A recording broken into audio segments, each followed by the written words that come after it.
Hi guys, Marvin here from shopsadapage.com, and today we're going to do an unboxing, assembly, and full review of the ASUS VG278QR Gaming Monitor. A monitor that's specifically built for gaming with 0.5 milliseconds of response time, 165Hz refresh rate, and Gsync compatibility out of the box to provide you with an amazing gaming experience without having to pay a premium price tag.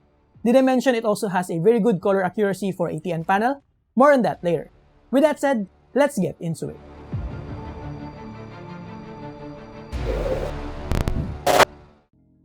Alright guys, so right here we have the box for the ASUS VG278 Gaming Monitor. Like I said, it has a 165Hz refresh rate and a very fast 0.5 millisecond response time. Right here at the bottom, we have more key features of this monitor. This is a 27-inch monitor with a 16:9 widescreen aspect ratio. At the side of the box, we have more key features here, and on the other side, we have the specific product model info here, which is the ASUS VG278QR. Now, let's pop this box open and see what comes in the package. Let me just remove the plastic for each accessory here. So inside the box, we have a power cable with ground wire, a power brick, a 3.5 to 3.5mm audio cable, an HDMI cable, and a DisplayPort cable, which is nice for ASUS to include both types in this package. Removing the top styrofoam reveals the actual monitor itself. We also have here the stand, and at the back of it, we have an abundance of rubber feet to make this monitor stay in place. We also have here inside the box the usual ASUS VIP member notice and a user manual. No matter how good you think you are, always read the manual, guys. And lastly, we have the monitor itself with an already attached support bar. Attaching the base to the support bar is super easy. You just have to align both of them and tighten the single screw at the bottom. To make sure, tighten it even further using a Phillips screwdriver. And that's about it when it comes to the assembly. Pretty straightforward. Now, let's take a closer look at the ASUS VG278QR Gaming Monitor. In terms of the adjustments, you can tilt it forward up to 5 degrees and tilt it back up to 33 degrees. As you can see, the amount of adjustment is really substantial. In terms of height adjustment, you can push it down as low as this, up to 130mm in height.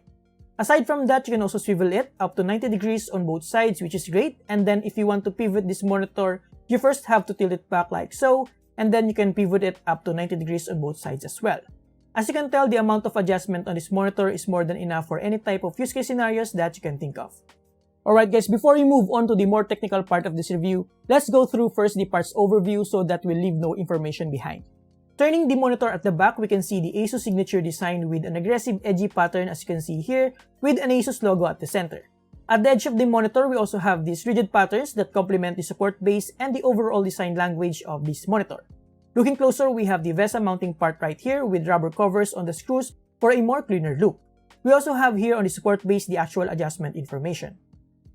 On the lower side of the back of the monitor, we have the 5-way joystick for the OSD controls, and we also have here 4 dedicated buttons that include the power button. All these buttons are clicky and tactile. On the other side corner, we have a Kensington lock right here for security purposes. We also have these nice gamery patterns right here besides what it looks like a ventilation for the monitor. We actually have this on both sides. At the back of the support base right here, we also have a very nice cable routing channel with a detachable cover. And lastly, before we go back in front, we have the input and output ports. We have a headphone out, 3.5mm mini jack, one DisplayPort 1.2, one HDMI 1.4, dual-link DVI-D port, and the power port. Going back in front, on the lower right corner, we have the legends for the OSD controls, and below it, I don't know if you can see it, but there is a small LED indicator. On the other side, we have the DisplayPort and HDMI logos, while at the center, we have a chrome ASUS logo right here. And as you can already tell, the bezels are quite thin all around the entire monitor, even at the bottom part. And lastly, the panel itself has this very nice matte finish that should minimize glare. Now, when it comes to the actual dimensions of this monitor, it has a length of 680mm, with a width of 360mm, and with an approximate thickness of around 43mm. Alright guys, with all the details around the monitor out of the way, let's talk about the quality of the display and its features, which is the most important thing to discuss here. Let's start with the response time. The ASUS VG278QR features a very fast response time of 0.5 milliseconds. Response time is the ability of a monitor to change a pixel's color from one shade of gray to another. The faster the monitor's response time, the less you will see annoying ghosting.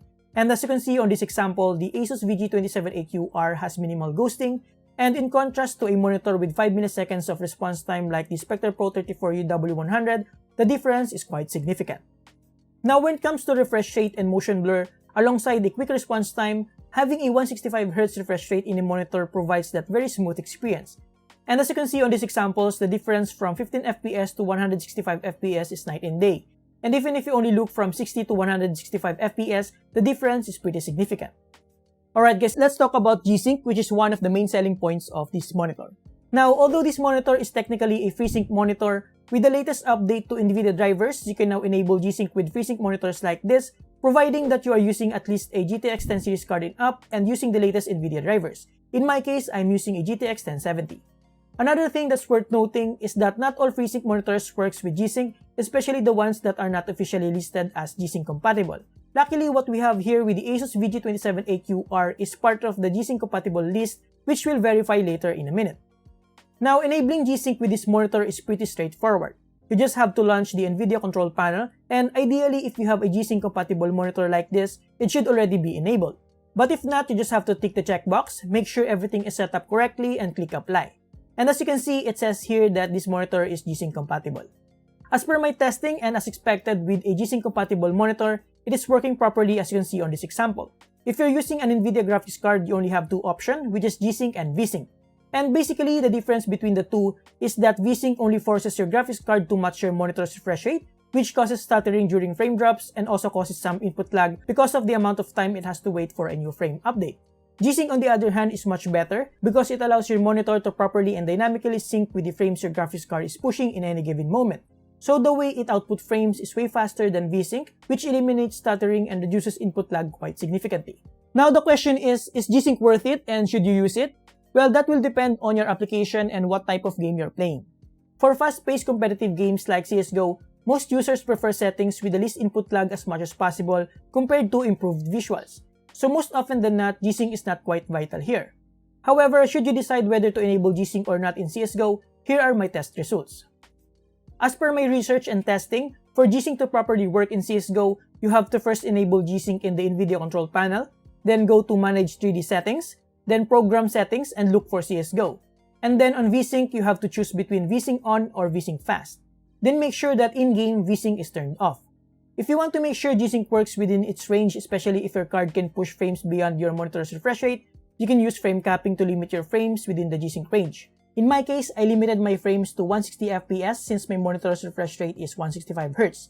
With that said, with only Gsync turned on and VSync turned off, I am still seeing tearing even if I cap the FPS. Now, turning on VSync in the NVIDIA control panel alongside Gsync works, and in my opinion, Gsync on with VSync fast and FPS capped at 160 FPS is the best setting to eliminate tearing without any perceivable input lag. Now, don't worry about VSync as it will only trigger if the frames is outside your Gsync range, which in this case won't happen because our FPS is capped at 160 FPS, and below that we have Gsync to work on lower frame rates, so we should not encounter any stuttering. Now, with all things considered, like I said, if you're a competitive FPS gamer, you won't really need any of these syncing features as you should want the least input lag as much as possible. Nevertheless, it was fun for me to test these settings as part of this review. Now, where Gsync shines the most in my opinion is for immersive single-player games like Battlefield 5 Story Mode, where you would want to get the best visual experience possible. Screen tearing is something you don't want if you're enjoying the amazing sceneries and immersive battles. As per my testing, Gsync works perfectly in this game without having to turn on VSync at all, which is very nice. And in my case, since my system can't push frames beyond 165 Hz at ultra settings on this game, I don't have to do any frame capping. Overall, once Gsync works properly and with the right type of game, it is a very good feature that provides an amazing image quality and a very immersive gameplay experience. Alright guys, let's move on to the quality of the panel itself. The ASUS VG278QR Gaming Monitor has decent contrast and sharpness out of the box that I don't see any need of tweaking those settings via OSD. The colors are vibrant with decent saturation out of the box.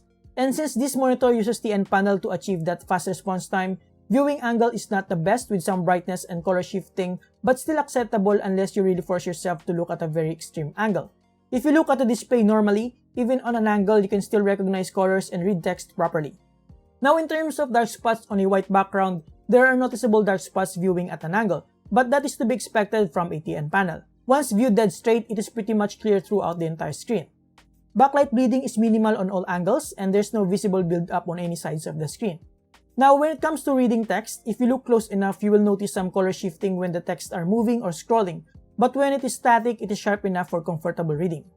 Now, although this monitor is made specifically for gaming with a TN panel, it doesn't mean that we cannot use this for productivity such as photo and video editing, As per my testing, to my surprise, the ASUS VG278QR has a very decent 96% sRGB and 72% Adobe RGB color accuracy. That is better than the Spectre Pro 34UW100 that only has 93% sRGB and 70% Adobe RGB, considering that it is a VA panel that ideally should have a better color accuracy. With that said, the ASUS VG278QR Gaming Monitor's color accuracy is sufficient enough for web and social media photo and video editing. Just make sure to view it at a straight angle for maximum color reproduction. Speaking of photo and video editing, I don't have any major issues with this monitor. With the 96% sRGB coverage, I can definitely use this as my main monitor even for editing, as it is decent enough for what I do, which is for web images and YouTube videos. The only thing that I'm missing that the Spectre Pro 34UW100 has the advantage of is the extra real estate with the ultra-wide monitor and extra pixels with the 1440p resolution. With that said, even at 27 inches 1080p resolution, I don't see any individual pixels on the ASUS VG278QR, unless I shove my face super close to it. Even that, the pixels are still not that visible. Now, when it comes to media consumption, as with photo and video editing, this monitor is best viewed dead straight when watching videos and reading articles. The colors, like I said, are vibrant and well saturated, especially after color calibration. But where this monitor really shines is undoubtedly for gaming, which does its job quite perfectly. With 0.5 milliseconds response time, 165Hz refresh rate partnered with Gsync, the experience is very smooth. Granted, I only tested two monitors before this with the Spectre Pro XC27Q with 165Hz 3 milliseconds response time, and the Spectre Pro 34UW100 with 100Hz and 5 milliseconds response time, which both monitors, by the way, are very decent as well for their price points. With the ASUS VG278QR Gaming Monitor, the responsiveness and the smoothness of the display is something that I haven't really experienced before, to be honest. Ghosting is very minimal, and I also didn't experience any perceivable smearing. And since this is only a 1080p resolution display, my GTX 1070 can pretty much push as many pixels as it wants at ultra settings. Alright guys, before we wrap this up, let's check out the OSD settings, as I'm pretty sure some of you are going to ask about it.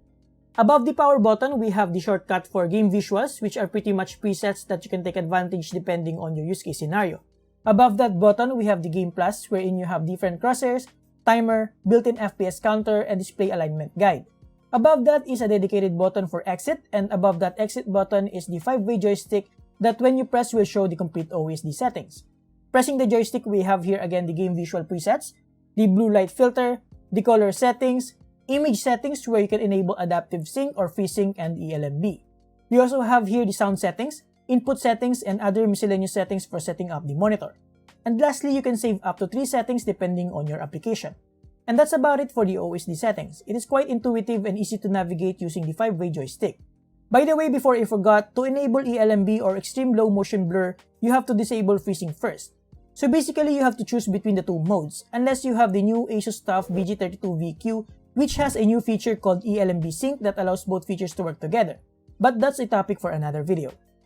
So to conclude, the ASUS VG278QR Gaming Monitor is definitely a bang for the buck monitor for its price given everything it has to offer. You basically have everything you need for a very smooth gaming experience with a very fast 0.5 milliseconds response time, 165Hz high refresh rate, and Gsync compatibility out of the box. But what surprised me the most, especially with ATN panel, is its good 96% sRGB color accuracy. And I gotta be honest, when I first received this monitor, I thought, man, can I even edit videos on this since it is only ATN panel? But this monitor definitely exceeded my expectations. The only thing I hope I have with this monitor is 1440p resolution so that I can use it as well for graphics card benchmarks. Nevertheless, this monitor is certainly worth every penny. And there you have it guys, thank you for watching. Make sure to check the full article link below. Huge thanks to ASUS for giving me this monitor. You can get this from their official store link below as well. Thank you for watching, subscribe if you like this, and see you next time. Have a great day.